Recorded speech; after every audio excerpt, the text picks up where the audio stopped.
Hello and welcome to Coffee with Dr. Carla. I'm Dr. Carla. This is Lori Smith. Hello, And everyone. we're so glad that you're here with us today. Our goal is to talk about some mental health related issues and hopefully start to end the stigma around them. So, this topic today, families that have someone in it that has mental illness, and not just depression, anxiety, but significant mental illness, is something you and I have talked about numerous times. And so, yeah, let's start talking about that and maybe, start with the perspective of that person, whoever that person happens to be, who is the one diagnosed with this significant mental illness, Okay. you know? And there's so many places we can go. So I open the floor to you to go however you Oh, that's feel led. dangerous, It Carla. is, it is, It's but whatever. dangerous. That's okay. So just individually, when somebody receives a diagnosis of, before they get a diagnosis Right. of one of these heavy-hitting mental illnesses, bipolar disorder, schizoaffective disorder, schizophrenia, that person has likely lived with symptoms for some time. Sure. And they themselves are fearful.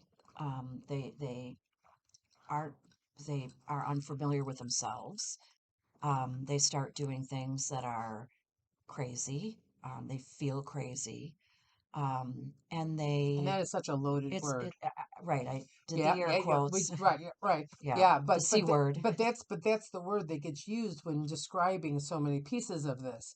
And maybe that's why it's so loaded. But yeah, sorry, didn't mean to No, interrupt you. no, that's But that okay. word is just, It you know, it's but but what other word do you use? Because that's the word that gets tossed around. right. So we got to use the word that makes sense in the Right. situation. And it's the word that folks living with these mental illnesses, um, it hurts them when they hear it from the outside, but when they're talking about it with their guards down, when they're able to be vulnerable, and sometimes even can turn it into a joke, right? Right. In some families, um, it becomes the code word for when somebody is starting to feel a little more symptomatic, so that other family members and caretakers or loved ones, Sure. partners can kind of readjust to know what's coming Sure. and to provide good support for Right. that person. Right. Cue everybody in. Right. Um, you know, the onset of most significant mental health issues, mental illness, is in the early 20s, mid 20s, right? There are situations where we have seen that, the beginning signs and symptoms even in early adolescence. Yeah.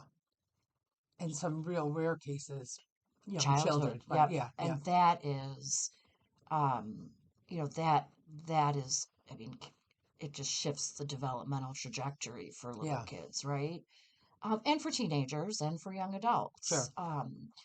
But you know once there's a diagnosis, folks living with these mental illnesses, these mental health challenges, have a mixture. They feel relief because finally there's a name to it, Right. and maybe some I'm not hope. making this up. Right. Yeah. Correct. Yeah. You know, and I can find support. There's other people who live with this, right? And then there's a profound sadness that they aren't, and again, here's another loaded word, normal, Right. right? Yeah. Yeah. Yeah. Um, so, They're you know, somehow broken or flawed right, or yeah. right, Yeah. right. And so, there's a real, that takes a very, very, very long time for folks to kind of come to terms with, um, decades for some people, and that shifts over time as well. So, And I'm sure once, so, just real quick so people understand, we're using mental illness because that is a diagnosable thing. This is not on the same continuum as mental health. correct, You can have good mental health and also have a mental illness. You could also have poor mental health, correct, meaning how you take care of yourself, and and no mental illness. So so we're talking about something that is diagnosed. We're not talking about your ability to cope with the day to or a day or a lifestyle, lifestyle, right? right? So there's a difference Or between mental health identity, and mental right? illness. So we're talking about mental illness here. But I also suspect that while there's a sense of relief with a diagnosis, um, I suspect that some of that relief is felt more by loved ones or family members. I suspect that that person who has the diagnosis um, might be well entrenched in kind of fighting back, um, trying to fight maybe that I'm not good enough or I'm broken Sure, thing that sure. they don't want to accept it Eh, either, right? So mm-hmm. denial, but Right. denial doesn't even seem strong enough because it's you know what I've seen is this real visceral reaction, like Anger, I don't care what you say I am, right. I'm gonna show Anger, you that I right, right. yeah, yeah, Anger, pushback, resistance, frustration, sometimes rage. And that is the first stage, I guess I want to sure, say, or task. I think that's probably a better word. I don't like to think of things as stages because we don't necessarily move very because linearly it's through the not a world of linear mental health, process, right? right? Yeah, One of the first tasks that in many ways is an ongoing task sure, to begin to accept the diagnosis, and then to begin to the journey. And we've gotten better on this, but for what's the best kind of way to lead a healthy lifestyle, right? What's the combination of medication, support, balanced living lifestyle, yeah, right? Um, treatment, mental health, psychotherapy, right? I want to look back because I really like what you said about we're not talking about mental health, it's mental illness. And people who live with these heavy hitting mental illnesses can achieve a, a balance of very good mental health right, and good very mental health, balanced right, yeah, yeah. lifestyles, right? Sometimes And I know even I me know a too, handful of them, me too.